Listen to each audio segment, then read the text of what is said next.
Gold Roger na verdade não queria criar a Era dos Piratas quando foi executado.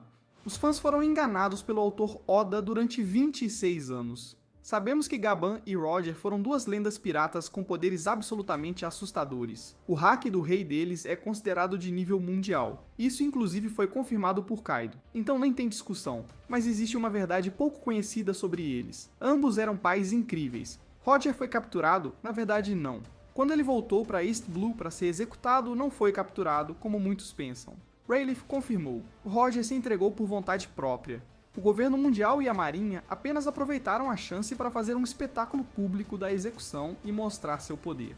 A ideia era simples. Se até o Roger foi executado, quem mais ousaria virar pirata? Depois, os fãs foram levados por uma encenação armada pelo Oda, quando Roger disse que o One Piece era real, incitando as pessoas a zarparem em busca do seu tesouro. Foi aí que a Era dos Piratas começou, certo? Errado, a gente não percebeu o que realmente estava por trás das palavras de Roger. O objetivo dele não era incentivar o crime, Roger era uma boa pessoa e não queria ver civis inocentes sendo atacados por piratas no futuro. Então, por que ele disse aquilo sobre o One Piece? Na verdade, ele tinha outra intenção, uma que o Oda escondeu por 26 anos. Ao mesmo tempo, vemos o que aconteceu com Gaban no capítulo 1149, numa história que espelha o que Roger viveu com Ace, seu filho ainda não nascido. Agora, antes de qualquer coisa, já pegou o café? Então bora mergulhar fundo na verdade sobre a morte de Roger e a possível morte de Gaban. Ultimamente sempre lembram da frase dita por Monkey D. Dragon: filhos são o ponto fraco dos pais. E é uma previsão estratégica do líder do exército revolucionário. Pense bem, em One Piece, não importa quão forte seja o personagem, o papel de pai sempre pesa mais. Já os pais vilões? Bom, aí é outra história.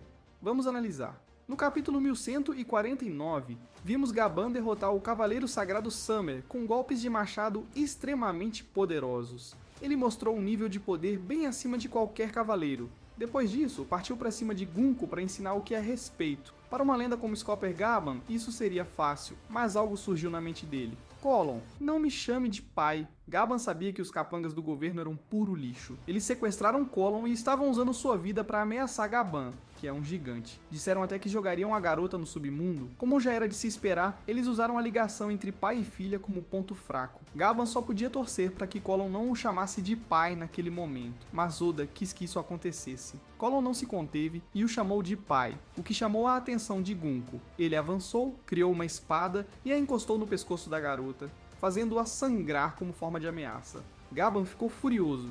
Seu haki do rei explodiu pelo machado como um aviso: não se mexa. Mas Gunko era mais ardilosa do que parecia. Usando sua visão avançada, ele viu um futuro em que Colon era morta com uma espada atravessando seu pescoço e isso impediu Gaban de atacar com tudo. Ele congelou, seus olhos se encheram de lágrimas e ele se rendeu. Gunko aproveitou o momento e disparou 3 flechas que atingiram o corpo de Gaban. Com o impacto e a altura da Ilha dos Gigantes, Gaban despencou direto no submundo. Ferido gravemente, parecia certo que ele morreria. Será que essa cena sugere a morte de Gaban? Mas calma. Temos Chopper. Ele viu o estado de Gaban e correu para ajudá-lo. Talvez tenha até conseguido informações sobre como ferir um cavaleiro sagrado, e isso pode ser crucial para Luffy. Com suas habilidades médicas, Chopper deve conseguir estabilizar Gaban, mesmo depois de um ferimento tão crítico. E se ele cair bem no meio do grupo do Luffy, então a coisa fica ainda mais interessante. Mas talvez eles tenham sido separados. Quem sabe Chopper não aprenda até a técnica de ataque celular dos Cavaleiros Sagrados. Enfim, isso é assunto para outro vídeo. O ponto é, Gaban só foi ferido por causa da ameaça feita a Colon. A filha foi seu ponto fraco. Um exemplo semelhante é Kozuki Oden, um pirata com o haki do Rei Poderoso, que lutou contra Gaban por 2 dias durante a Era Dourada. Oden, na verdade, poderia ter deixado cicatrizes ainda maiores em Kaido, ou até matado o cara. Mas na hora crucial, Kurozumi Higurashi usou a fruta Mane e se disfarçou de Momonosuke. O filho de Oden foi ameaçado na frente dele por um capanga dos Piratas das Feras. Oden se distraiu, e isso foi o suficiente para que Kaido o atingisse. Ele poderia ter vencido, mas a ameaça ao filho destruiu seu foco. Acabou sendo executado em óleo fervente junto com os bainhas vermelhas. Viu só? Não importa o quão forte ele fosse, a proteção ao filho foi prioridade. Ele aceitou a morte em vez de perder a criança. Outro exemplo, Bartholomew Kuma. O governo usou a filha dele como isca. Ela foi diagnosticada com uma doença genética rara. Sabendo que viveria até no máximo os 10 anos, Dragon indicou Vegapunk para tentar salvá-la, mas o governo se aproveitou disso. usou a situação para manipular Kuma, fazendo com que ele permitisse ser transformado em um ciborgue sem emoções, praticamente um morto-vivo, e tudo isso pelo bem da filha. A grandeza de um pai se revela nesses momentos. Eles sempre estão dispostos a se sacrificar. Se não for de um jeito, vai ser de outro. Mas tudo para que seus filhos possam continuar vivendo. Só que o mais assustador disso tudo é quando a vida dessas crianças passa a ser ameaçada por forças inimigas e os pais se veem completamente impotentes. Não só incapazes de salvá-las, como também forçados a colocá-las em uma trilha de tragédias futuras. E já que estamos falando de tragédias futuras, deixa eu te contar uma teoria minha sobre o início da história do Rei dos Piratas, Gol D. Roger.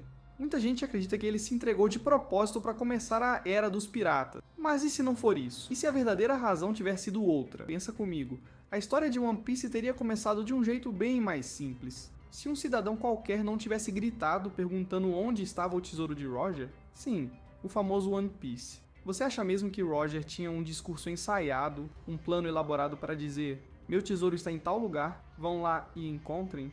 Claro que não, galera. Como é que ele ia saber o momento exato em que seria executado? Como ia prever que teria tempo para discursar daquele jeito? E mais, ele só falou sobre o tesouro porque alguém perguntou.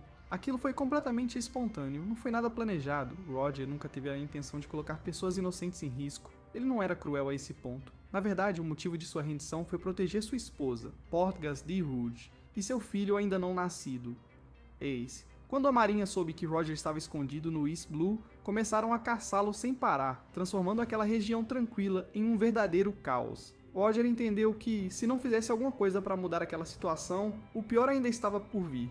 E quando descobriram que ele tinha uma esposa e que ela estava grávida, ele sabia que os dois seriam mortos sem piedade. Lembra do caso do engenheiro em Water 7, que só por ajudar a construir o navio do bando do Roger foi condenado à morte? Agora imagina o que fariam com a esposa e o filho dele, mesmo sendo completamente inocente. Foi aí que Roger pensou em pedir ajuda a Garp. Mesmo sendo inimigos por anos, eles se respeitavam. E Roger confiava que Garp cuidaria da mulher e da criança, se fosse necessário. Depois daquela conversa entre eles, Roger decidiu se entregar. Só que mesmo assim, a informação de que ele tinha uma esposa vazou. A marinha continuou procurando, mas já era tarde. Rouge havia escondido a gravidez durante incríveis 20 meses. Um esforço sobre-humano, um milagre. E logo após dar à luz ao Ace, ela morreu de exaustão. Ace foi criado por Garp, longe dos olhos da marinha. O East Blue voltou a ser um lugar calmo, e tudo isso mostra que Roger não queria dar início a uma nova era. O que ele queria mesmo era proteger a mulher e o filho. Queria garantir que mesmo após sua morte eles estariam seguros, assim como qualquer pai grandioso faria. Mas, infelizmente, o governo mundial não pensa assim. Para eles, um filho de pirata não passa de lixo. Um alvo descartável. É por isso que tantas crianças foram sequestradas ao longo dos anos, para virar cobaia em experimentos ou moeda de troca em guerras sujas. Dragon, por exemplo, ele veio da marinha e conhece bem como funciona o treinamento ali. Soldados são moldados para se tornarem máquinas sem coração, capazes de cumprir qualquer ordem, até mesmo as mais cruéis. E é por isso que ele nunca pôde ficar perto do seu filho Luffy desde o nascimento. Mas isso não quer dizer que ele foi um pai ausente por vontade própria. Muito pelo contrário. Todas as vezes que tinha uma missão próxima ao East Blue, Dragon ia até a vila de Luffy. Escondido, observava o filho crescer, mesmo que de longe. Até que um dia foi flagrado pelo prefeito da vila. Foi quando ele disse uma frase que ficou marcada: um filho é a maior fraqueza de um pai. Naquele momento, o prefeito entendeu tudo. Dragon nunca mais tocou no assunto para proteger Luffy, mas parece que o avô, Garp, era diferente. Esse aí aparecia do nada, gritava o nome do neto e ainda entregava sua identidade para quem quisesse ouvir. Um verdadeiro avô à moda antiga, né? E falando sobre pais e filhos, ainda tem um outro mistério não resolvido. A relação entre Vinsmoke Judge e seus filhos, especialmente Sanji. Esse aí, com certeza, não é do tipo que se sacrificaria pelos filhos como outros piratas fizeram. Aliás, essa história também é carregada de rancor.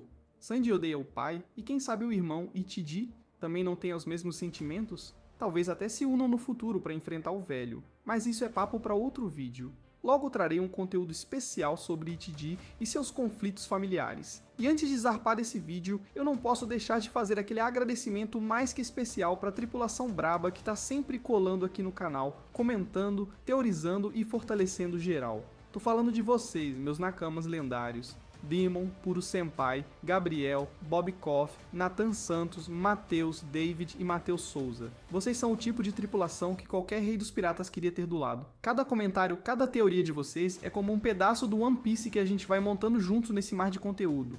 Então já sabem, né? Continuem comentando porque o próximo vídeo pode trazer a sua teoria aqui no final também. Agora sim, tamo junto e nos vemos no próximo episódio dessa jornada épica pelo mundo de One Piece.